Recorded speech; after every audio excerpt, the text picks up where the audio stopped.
দুধ বিক্রেতা, কিশোরী ও হযরত উমর রাযিয়াল্লাহু তাআলা আনহু। খলিফা হযরত উমর রাযিয়াল্লাহু তাআলা আনহু এর একটি অভ্যাস ছিল।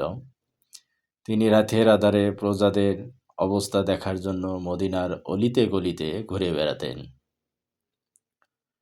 একদিন গভীর রাতে হাঁটতে হাঁটতে তিনি ক্লান্ত হয়ে একটি জীর্ণ কুঁড়ে ঘরের পাশে দেয়াল ঘেঁষে বিশ্রাম নিতে বসলেন।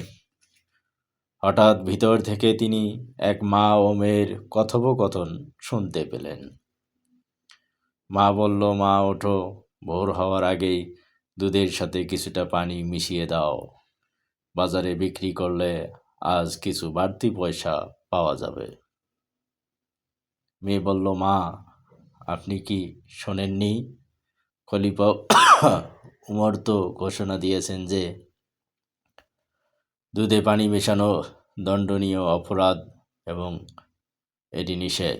মা বলল, আরে পাগল মেয়ে, এই শেষ রাতে উমর তোমাকে দেখতে আসছে না কি? তিনি বা তার কোনো সিপাহী কেউই এখন এখানে নেই।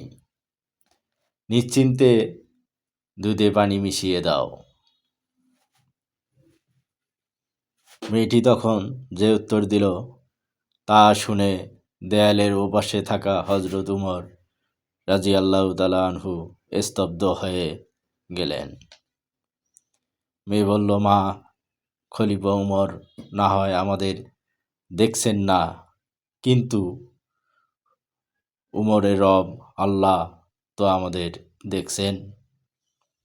মানুষের আড়ালে অন্যায় করা গেলেও আল্লাহর চোখ ফাঁকি দেওয়া তো সম্ভব নয়।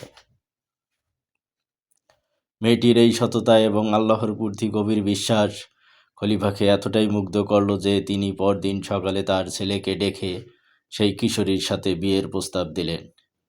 এই অতি সাধারণ পরিবারের মেয়েটি পরবর্তীকালে ইসলামের অন্যতম শ্রেষ্ঠ শাসক হযরত উমর ইবনে আবদুল আজিজ রহমতুল্লাহ আলাইহির দাদী হয়েছিলেন।